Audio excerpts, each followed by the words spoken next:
Bien, maintenant que tout le monde a fait sa petite vidéo pour nous dire que DaVinci Resolve avec sa version 20 va bousculer tout le marché et enterrer tout ce qui existe, c'est à mon tour, je vais vous parler de la nouvelle mise à jour de Premiere Pro. Ouais, j'adore aller à contre-courant. Je vais donc vous parler de deux d'entre elles, les plus importantes. Et la dernière, vous m'en direz des nouvelles. Bon, la première, vous n'avez pas pu y échapper. Oui, maintenant, Premiere fait de l'IA générative et ça s'appelle... Comment ça s'appelle? Ça s'appelle... Kesak. Ça s'appelle donc l'extension générative. Eh bien, on va tester ça tout de suite. Alors voilà comment ça marche. Vous avez vu qu'ici dans Premiere, vous avez une nouvelle icône qui est apparue. Vous appuyez sur l'icône et vous venez tirer simplement ici sur votre clip pour le rallonger et vous attendez. Bon. Et ben maintenant, il va falloir que je m'occupe.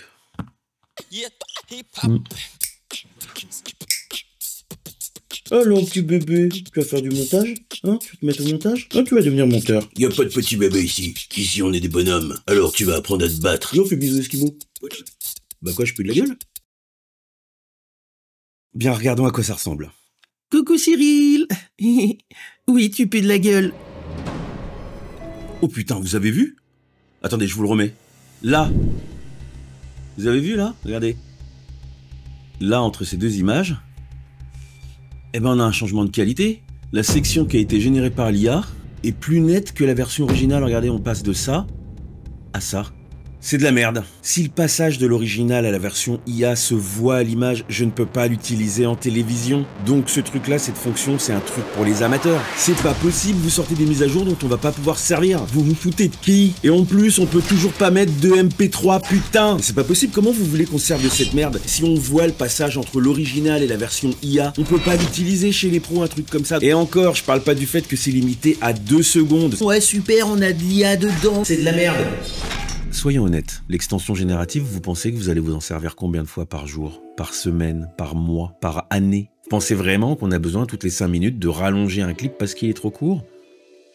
Moi, ce que j'aimerais, c'est des mises à jour qui servent, des trucs qui changent la façon de monter, des trucs que je vais pouvoir utiliser tous les jours et qui vont vraiment améliorer mon expérience en tant que monteur. Bon, et puis il y a encore un autre problème. Mettons que j'ai envie que la nana, en fait, à la fin, quand on passe au moment où c'est généré par l'IA, elle s'arrête de sourire. Comment je fais? Je peux pas puisque je ne peux pas prompter. Si je n'ai pas le contrôle, ça ne sert à rien. Je vais pas m'en servir. Bon, on va pas rester sur une défaite, on va passer à l'autre super fonction qui a été ajoutée, la média intelligence. C'est tout bête, il s'agit juste d'un moteur de recherche. Regardez. C'est cette fenêtre. Voilà comment ça marche. Quand vous importez vos rushs, Premiere, en fait, il va les scanner grâce à l'IA. Et une fois que c'est terminé, vous n'avez plus qu'à utiliser votre nouveau moteur de recherche. Alors par contre, il va falloir parler en anglais. Là, si je tape, par exemple, Riot. Riot, ça veut dire émeute en anglais. Et voilà, en une fraction de seconde, il m'a sorti toutes mes archives où j'avais des manifestations ou des émeutes. Donc en gros, c'est comme si vous aviez un assistant monteur avec vous dans Premiere qui va chercher tout ce que vous lui demandez. Je vous donne un autre exemple. Si je tape « si », et voilà, il me sort tous les plans où il y a de la mer. C'est pas de la balle, ça? C'est pas de la... Ça, c'est de la balle. Ça, c'est de la boulette. C'est pas comme l'extension générative. Ça, on s'en sert. Ça, c'est bon, ça. Regarde. Il trouve tout ce qu'on lui demande. Voilà, tous mes plans avec des voitures. Facile, en 2 secondes. Ah! Mais ce qui est beau, c'est que oui, il cherche dans les rushs. Mais pas que.